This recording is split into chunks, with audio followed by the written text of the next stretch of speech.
ನಾವು ಮಾನಸಾಂತರವನ್ನ ಹೊಂದಬೇಕು. ಮಾನಸಾಂತರ ಅಂದ್ರೆ ಏನು? ಮಾನಸಾಂತರ ಅಂದ್ರೆ ಏನು?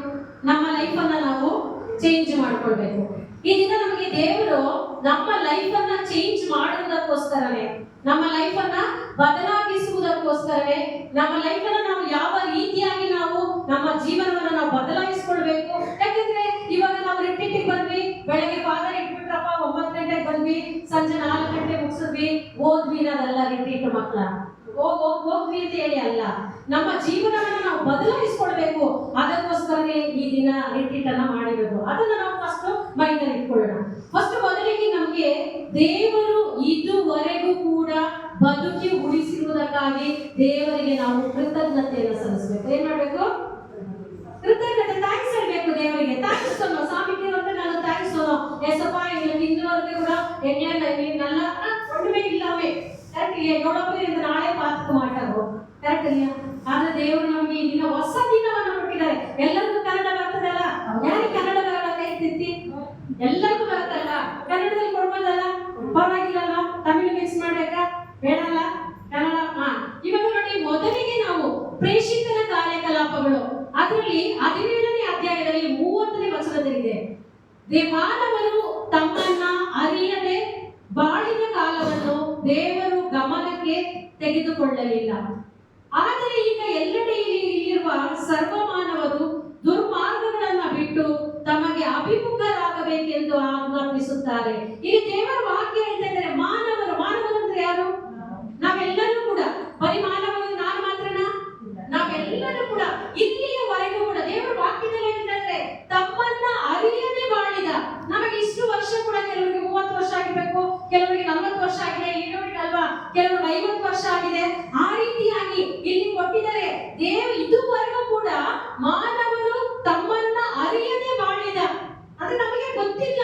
ಇದುವರೆಗೆ ಕೂಡ ನಾವು ಯಾವ ರೀತಿಯಾಗಿ ಬಾಳ್ಬೇಕು, ಯಾವ ರೀತಿಯಾಗಿ ನಾವು ಬದುಕಿದ್ವಿ, ಅದನ್ನ ಬಿಟ್ಬಿಟ್ಟು ದೇವರಿಗೆ ಹೇಳ್ತಾ ಇದ್ದಾರೆ, ನೀಟಾಗಿ ಹೇಳ್ತಾ ಇದ್ದಾರೆ, ಬಾಳಿದ ಕಾಲವನ್ನ ದೇವರು ಗಮನಕ್ಕೆ ತೆಗೆದುಕೊಳ್ಳಲಿಲ್ಲ. ಇಲ್ಲಿಯವರೆಗೂ ಕೂಡ ನಿಮ್ಮ ಜೀವನವನ್ನು ಅನೇಕ ರೀತಿಯಲ್ಲಿ ನೀವು ಬದಲಾಯಿಸಿಕೊಂಡಿರ್ಬೋದು, ಅನೇಕ ರೀತಿಯಲ್ಲಿ ನಾವು ಪಾಪದಲ್ಲಿ ಇದ್ದಿರ್ಬೋದು, ಅನೇಕ ರೀತಿಯಲ್ಲಿ ಶಾಪದಲ್ಲಿ ಇದ್ದಿರ್ಬೋದು, ಅನೇಕ ರೀತಿಯಲ್ಲಿ ತಪ್ಪಾದ ಮಾರ್ಗದಲ್ಲಿ ಇದ್ದಿರ್ಬೋದು. ಇವತ್ತು ಇವತ್ತಿನವರೆಗೂ ಕೂಡ ದೇವರು ಹೇಳ್ತಾ ಇದ್ದಾರೆ, ನೀವು ಮಾಡಿದ past is past, present is present. ಇಲ್ಲಿಯವರೆಗೂ ಕೂಡ ನಾವು ಯಾವ ರೀತಿಯಾಗಿ ಬಾಳಿದ್ವಿ, ಯಾವ ರೀತಿಯಾಗಿ ನಾವು ಜೀವಿಸಿದ್ವಿ, ನಾವೊಂದು ಕಳ್ತನ ಮಾಡಿಕೊಂಡು ಅಥವಾ ಬೇರೆ ಕೆಲಸದಲ್ಲೋ ಅಥವಾ ಸುಳ್ಳುಗಳು ಹೇಳ್ಕೊಂಡು ಅಥವಾ ಮೋಸ ಮಾಡಿಕೊಂಡು ಜನರಿಗೆ, ಇವಾಗ ನೀವೆಲ್ಲ ಒಳ್ಳೆಯವರು, ನಿಮಗೆ ಹೇಳ್ತಾ ಇಲ್ಲ ನಾನು, ನಮ್ಮ ಓಲು ಮಾನವರಿಗೆ ಸೇರಿ ದೇವರು ಹೇಳ್ತಾ ಇದ್ದಾರೆ, ಇದೇನಪ್ಪ ಇಷ್ಟು ಬಂದು ಎತ್ತಿದ ತಕ್ಷಣ ಪಾಪ ಪಾಪ ಪಾಪ ಅಂತ ಕೂತ್ಕೊಂಡಿದ್ದಾರೆ ಅಂತ ಹೇಳಿ ಯಾರು ತಪ್ಪಾಗಿ ತಿಳ್ಕೊಂಡು ದೇವರೇ ಹೇಳ್ಬಿಟ್ಟಿದ್ದಾರೆ, ಇಲ್ಲಿವರೆಗೂ ನೀನು ಯಾವ ರೀತಿಯಾಗಿ ಬಾಳೆ ಆ ರೀತಿಯಾಗಿ ಬೇಡ. ಇಲ್ಲಿವರೆಗೂ ಕೂಡ ನೀನು ಯಾವ ರೀತಿಯಾಗಿ ಬದುಕದೆ ಅದು ಬೇಡ. ದೇವರನ್ನ ಹೇಳ್ತಾ ಇಲ್ಲ. ಇವಾಗ ನಿಮ್ಮ ಹೆಸರೇನು? ಅರುಣ್ ಸೆಲ್ವಿ ಅಥವಾ ನಿಮ್ಮ ಹೆಸರುಗಳನ್ನ ಹೇಳಿ ದೇವರು ಹೇಳ್ಬೋದು, ಅರುಣ್ ಸೆಲ್ವಿ ನೀನು ಇಷ್ಟು ದೊಡ್ಡ ಪಾಪ ಮಾಡಿಬಿಟ್ಟಿದ್ಯಾ, ನನ್ನ ಹತ್ರ ಬರಬೇಡ, ನಾನು ನಿನಗೆ ಏನು ಕೂಡ ಮಾಡಲ್ಲ ಅಂತ ದೇವರು ಹೇಳ್ತಾರ?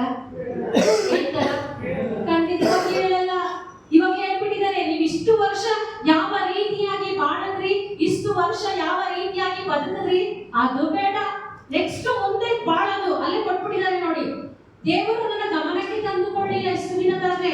ಆದರೆ ಈಗ ಎಲ್ಲೆಡೆಯಲ್ಲಿರುವ ಸರ್ವ ಮಾನವರು, ಎಲ್ಲಾ ಜನರಿಗೂ ಕೂಡ ಹೇಳ್ತಾ ಇದ್ದಾರೆ, ಸರ್ವ ಮಾನವರು ಏನ್ ಮಾಡ್ಬೇಕಂತೆ, ನಿಮ್ಮ ದುರ್ಮಾರ್ಗಗಳನ್ನ ಬಿಟ್ಟು, ದುರ್ಮಾರ್ಗ ಅಂದ್ರೆ ಗೊತ್ತಲ್ಲ, ಗೊತ್ತಾ ಹೇಳ್ಬೇಕಾ ದುರ್ಮಾರ್ಗ ಅಂದ್ರೆ ಏನು ಅಂತ?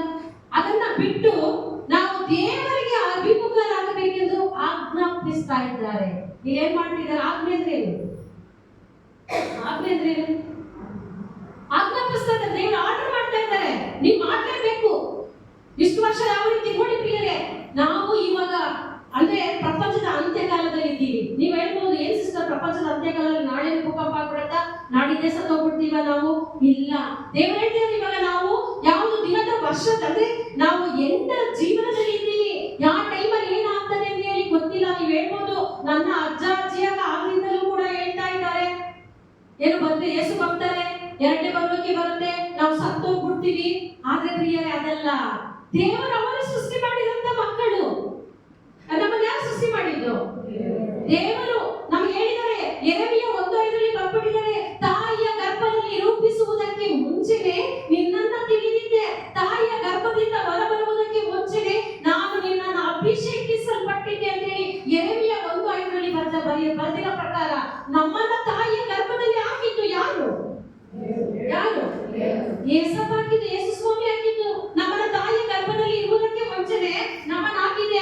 ದೇವರು ನಾವು ತಾಯಿಯ ಗರ್ಭದಿಂದ ಹೊರಬರುವುದಕ್ಕೆ ಮುಂಚೆನೆ ದೇವರಿಗೆಲ್ಲ ಕೂಡ ಗೊತ್ತಿತ್ತು, ಇವು ಇದೇ ತರ ಆಗ್ತಾರೆ ಅಂತ.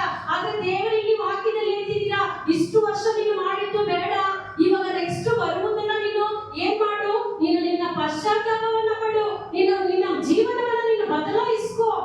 ನೀವು ಹೇಳ್ಬೋದು ಏನಪ್ಪ ಅಂತ್ಯಕಾಲ ಅಂತ. ಇಲ್ಲ, ಅವರು ಸೃಷ್ಟಿ ಮಾಡಿದಂತ ಮಕ್ಕಳಿಗೆ ದೇವರು ಟೈಮ್ ಕೊಡ್ತಾ ಇದ್ದಾರೆ ಪ್ರಿಯರೇ.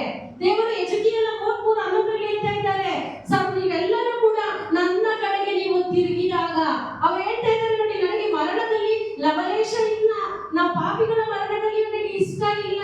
ಆದರೆ ಯಾವಾಗ ಪಾಪಿಗಳು ಮನ ಪರಿವರ್ತನೆ ಹೊಂದಿ ಬರ್ತಾರೋ ಆಗ ಮಾತ್ರ ನನಗೆ ತುಂಬಾ ಇಷ್ಟ. ದೇವರು ಹೇಳ್ತಾರೆ, ಚಾನ್ಸ್ ಕೊಡ್ತಾರೆ. ನಾವು ಸಾಯುವ ತನಕ ನನ್ನ ಮಕ್ಕಳು ನರಕಕ್ಕೆ ಹೋಗ್ಬಾರ್ದು, ನಾನು ಸೃಷ್ಟಿ ಮಾಡಿದಂತ ಮಕ್ಕಳು ನರಕಕ್ಕೆ ಹೋಗ್ಬಾರ್ದು. ಅವ್ರು ಚೇಂಜ್ ಆಗ್ಬೇಕು ಅಂತ ಹೇಳಿ ದೇವರು ಅನೇಕ ರೀತಿಯಲ್ಲಿ ನಮಗೆ ಬದಲಾವಣೆಗೋಸ್ಕರ ದೇವರು ಕಾಯ್ತಾ ಇದ್ದಾರೆ. ನಾವು ಬದಲಾವಣೆಯನ್ನ ಹೊಂದಿದಾಗ ಏನಾಗತ್ತಂತೆ, ನಾವು ಪಶ್ಚಾತ್ತಾಪವನ್ನ ಪಟ್ಟಾಗ, ನೀವು ಅನ್ಕೊಂಡಿರ್ಬೋದು ಪಶ್ಚಾತ್ತಾಪ ಪಟ್ಟಿದ ತಕ್ಷಣ ಬಿಡಿ ಸಿಸ್ಟರ್ ನನಗೇನು ಆಗಲ್ಲ, ನಾನು ಅದೇ ಜೀವನದಲ್ಲಿ ಇರ್ತೀನಿ, ಅದೇ ದುಡಿಬೇಕು, ಅದೇ ಮಕ್ಕಳು ಗಂಡನಿಗೆ ಎತ್ಕೊಂಡು ಹೋಗ್ಕೊಡ್ಬೇಕು, ನನ್ನ ಜೀವನ ಇದೆ. ಅಲ್ಲ, ನಾವು ಯಾವಾಗ ಮನುಷ್ಯನ ಪಶ್ಚಾತ್ತಾಪವನ್ನ, ನಾವು ಮಾನಸಾಂತರವನ್ನ ಹೊಂದುತ್ತೀವೋ, ನಾವು ಯಾವಾಗ ಪಶ್ಚಾತ್ತಾಪವನ್ನ ಪಡ್ತೀವೋ ನೋಡಿ, ಧರ್ಮೋಪದೇಶ ಕಾಂಡ 30ನೇ ಅಧ್ಯಾಯದಲ್ಲಿ ಅದರಲ್ಲಿ 6ನೇ ವಾಕ್ಯದಲ್ಲಿ ಬರೆದಿದ್ದಾರೆ, ನೀವಾದರೂ ಸರ್ವೇಶ್ವರನ ಮಾತಿಗೆ. ಯಾರ ಮಾತಿಗೆ? ಸರ್ವೇಶ್ವರ ಯಾರು? ಯೇಸುವಿನ ಮಾತಿಗೆ ನೀವು ಯಾವಾಗ ವಿಧೇಯರಾಗಿ ಅಂದ್ರೆ ಒಬಿಡಿಯಂಟ್ ಆಗಿ, ನಾವು ವಿಧೇಯರಾಗಿ, ದೇವರು ಹೇಳ್ಬಿಟ್ರಪ್ಪ ಈ ರೀತಿಯಾಗಿ ನಾವು ಮಾಡಲೇಬೇಕು, ಆ ರೀತಿಯಾಗಿ ವಿಧೇಯರಾಗಿ, ನಾನು ಈಗ ನಿಮಗೆ ಬೋಧಿಸುವ ಆಜ್ಞೆಗಳನ್ನು, ಅವರ ಆಜ್ಞೆಗಳಂತೆ ನೀವು ನಡೆಯುವಿರಿ. ಯಾರ ಆಜ್ಞೆಗಳಂತೆ? ದೇವರ ಯೇಸುವಿನ ಆಜ್ಞೆ ಅಂತೆ. ನಮಗೆ ಅನೇಕ ರೀತಿಯಲ್ಲಿ ಆಜ್ಞೆಗಳು ಇರ್ಬೋದು, ಕರೆಕ್ಟಾ? ಅದರ ರೀತಿಯಲ್ಲಿ ದೇವರು ನಾವು ನಡೆದುಕೊಂಡಾಗ ನಮಗೆ ಏನ್ ಮಾಡ್ತಾರಂತೆ, ಮತ್ತು ನಿಮ್ಮ ದೇವರಾದ ಸರ್ವೇಶ್ವರ. ಯಾರ ದೇವರಾದ ಸರ್ವೇಶ್ವರ? ನನ್ನ ದೇವರಾದನ? ನನ್ನ ತಿಳ್ಕೋಬೇಕು, ನಮ್ಮ ದೇವರಾದ, ನನ್ನ ದೇವರಾದ ಸರ್ವೇಶ್ವರ, ನನ್ನ ದೇವರಾದ ಸರ್ವೇಶ್ವರ ಏನ್ ಮಾಡ್ತಾರಂತೆ, ಪಶು ಹಾಗೂ ವ್ಯವಸಾಯವನ್ನ ಹೆಚ್ಚಿಸಿ ನಿಮ್ಮ ಪ್ರಯತ್ನಗಳನ್ನ ಸಫಲಪಡಿಸಿ. ನೀವು ಏನೇ ಕೆಲಸಗಳು ಮಾಡ್ತಾ ಇರ್ಬೋದು, ಏನೇ ಬಿಸ್ನೆಸ್ಗಳು ಮಾಡ್ತಾ ಇರ್ಬೋದು, ಅಥವಾ ಯಾವ ಕೆಲಸನೇ ಆಗಿರ್ಬೋದು, ನಿಮ್ಮ ಎಲ್ಲಾ ಕೆಲಸಗಳನ್ನು ಕೂಡ ನೀವು ಅನ್ಕೊಳ್ಬೋದು, ಅಂಬಾನಿ ತರ ನಾನೇನಾದ್ರೂ ಕೆಲಸ ಮಾಡ್ಕೊಂಡು ನಾನು ಅಷ್ಟು ರಿಚ್ ಆಗ್ಬಿಡ್ತೀನ? ಅಂಬಾನಿಗಿಂತ ದೊಡ್ಡದಾಗೆ ಮಾಡ್ತಾರೆ ದೇವರು. ಯಾವಾಗ ನಮ್ಮನ್ನ ನಾವು ದೇವರಲ್ಲಿ ನಾವು ಒಪ್ಪಿಸಿ ಕೊಟ್ಟಾಗ, ದೇವರಲ್ಲಿ ನಮ್ಮನ್ನೇ ನಾವು ಯಾವಾಗ ನಾವು ಒಪ್ಪಿಸಿ ಕೊಡ್ತೀವೋ, ದೇವರು ಏನ್ ಮಾಡ್ತಾರೆ, ನಮ್ಮ ಎಲ್ಲಾ ಕೆಲಸಗಳನ್ನು, ಯಾವ ಕೆಲಸನೇ ಮಾಡ್ತಾ ಇರ್ರಿ ನೀವು, ಯಾವ ಕೆಲಸನೇ, ನೀವೊಂದು ಟೀಚರ್ ಆಗಿರ್ಬೋದು, ಇಲ್ಲ ಕ್ಲರ್ಕ್ ಆಗಿರ್ಬೋದು, ಇಲ್ಲ ಆಯಾ ಕೆಲಸ, ಯಾವ ಕೆಲಸಗಳನ್ನೇ ಮಾಡ್ತಾ ಇರ್ರಿ, ಆ ಕೆಲಸಗಳೆಲ್ಲವನ್ನೂ ಕೂಡ ನಿಮ್ಮ ಗಂಡನಿಗೆ ಅಥವಾ ಬಿಸ್ನೆಸ್ ಮಾಡ್ತಾ ಇರ್ಬೋದು, ದೇವ್ರೆ ಏನಕ್ಕಪ್ಪ ನೀನು ಬಿಸ್ನೆಸ್ಸೇ ಆಗ್ತಾ ಇಲ್ಲ, ನಮಗೆ ಯಾಕೆ ಆಗ್ತಾ ಇಲ್ಲ ಬಿಸ್ನೆಸ್? ಯಾಕೆ ಆಗ್ತಾ ಇಲ್ಲ? ನಾವು ದೇವರ ಕಡೆಗೆ ಇರಲ್ಲ. ನಾವು ದೇವರ ಕಡೆಯಿಂದ ಯಾವಾಗ ದೂರವಾಗಿರ್ತೀವೋ ಆಗ ಕೂಡ ನಮ್ಮ ಎಲ್ಲ ಪ್ರಯತ್ನಗಳು ಪ್ರಿಯರೇ. ನಾನು ಒಬ್ಬರಿಗೆ ಕೌನ್ಸಿಲಿಂಗ್ ಮಾಡುವಾಗ ಒಂದು ವ್ಯಕ್ತಿ, ಡೆಲ್ಲಿಯಲ್ಲಿರೋ ಒಂದು ವ್ಯಕ್ತಿ ಹತ್ರ ಕೌನ್ಸಿಲಿಂಗ್ ಬಂದಿದ್ರು. ಅವರು ಹೇಳಿದ್ರು, ಸಿಸ್ಟರ್ ನನಗೆ 2 ಕೋಟಿ ಸಾಲ ಇದೆ. ನಾನು ಕೇಳಿದೆ, ಏನ್ ಬ್ರದರ್ ಸಾಲ? ನಾನು ಅವರಿಗೆ ಪ್ರೇ ಮಾಡುವಾಗ ನನ್ನ ಹೋಲಿ ಸ್ಪಿರಿಟ್ ತಿಳಿಸ್ತಾ ಇದ್ರು.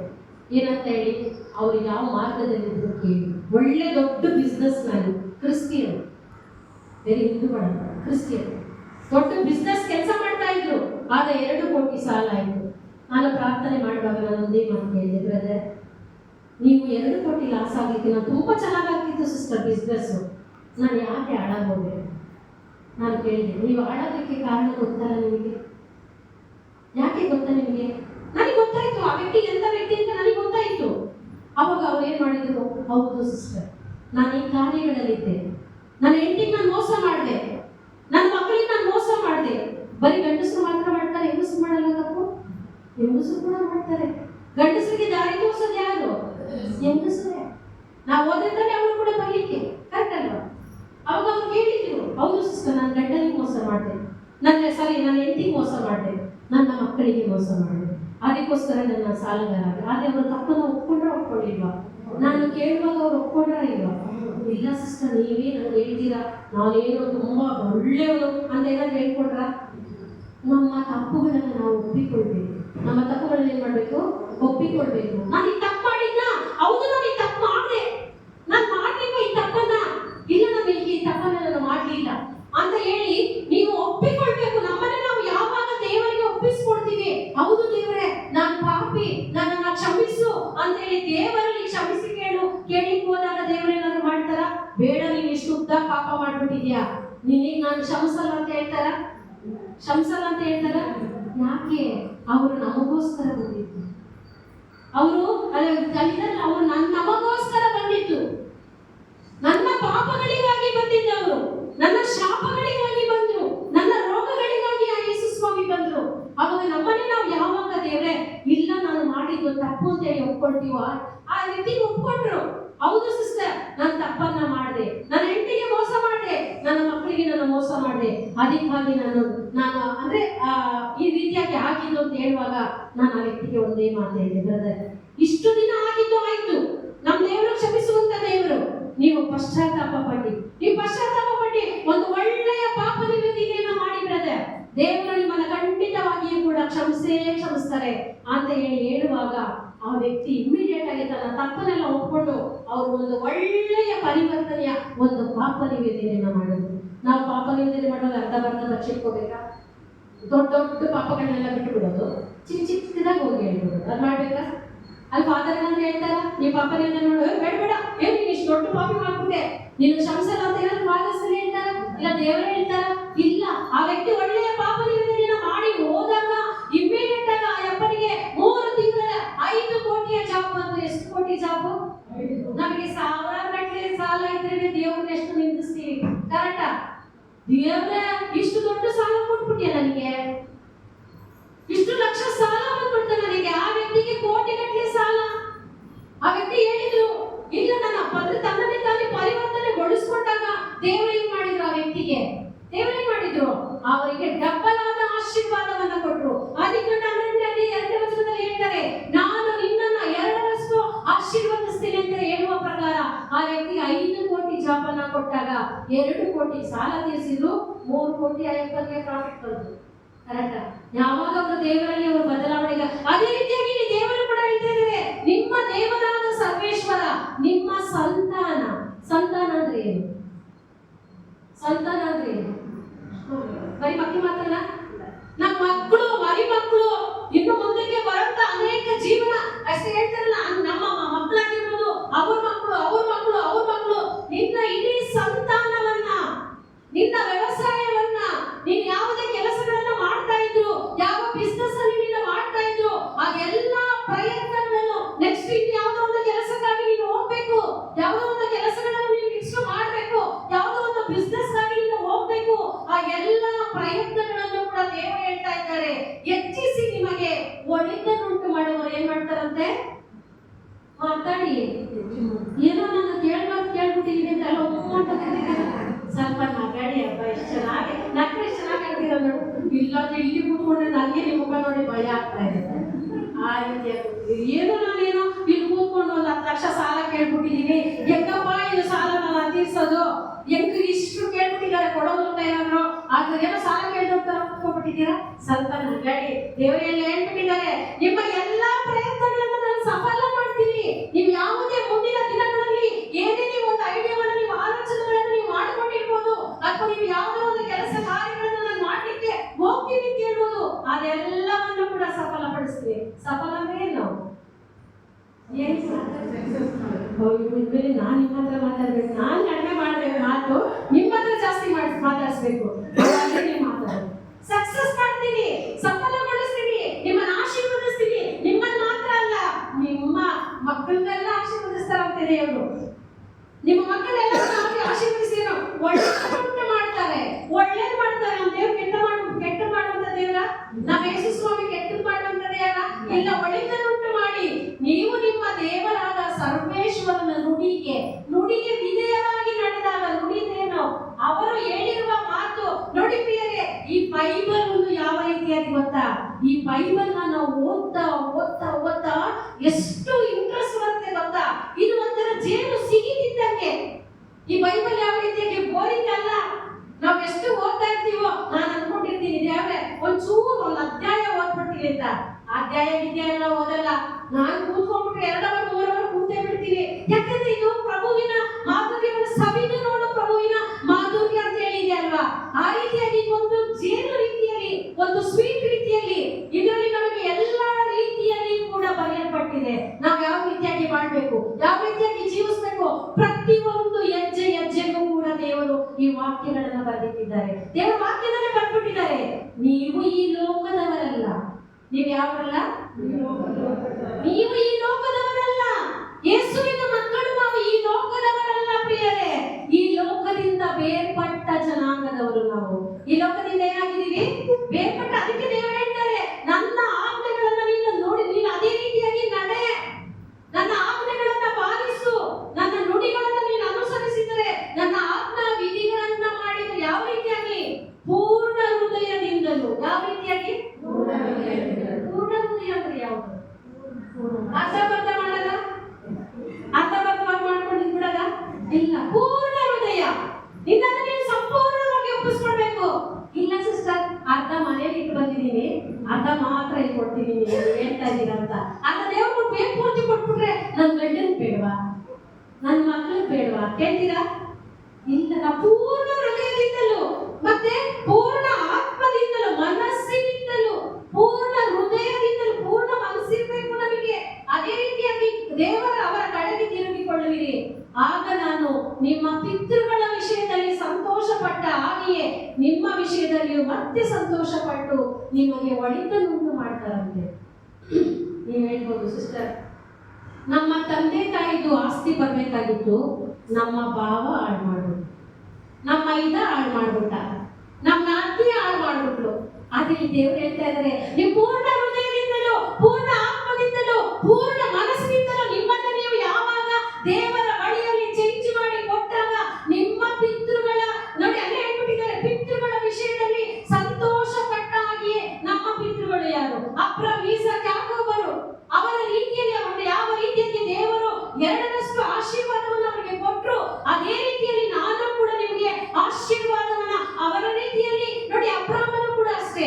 ಅಬ್ರಹಾಮನು ನಮಗೆ ಯಾರು ಪಿತಾಮಹ ಅಂತ ಹೇಳಿ ಹೇಳ್ತಾರಲ್ವಾ, ಅಬ್ರಹಾಮನನ್ನು ಯಾವಾಗಲೂ ಕೂಡ ದೇವರು ಅಬ್ರಹಾಮನೇ ಅಂತ ಹೇಳಿ ಅಂದಿದ ತಕ್ಷಣ ಅಬ್ರಹಾಮನ್ ಏನ್ ಮಾಡ್ತಾ ಇದ್ರು? ಹೇಳಿದ್ದಾರೆ ಅಂದಿದ್ರ? ಹೇಳ್ತಿದ್ರ?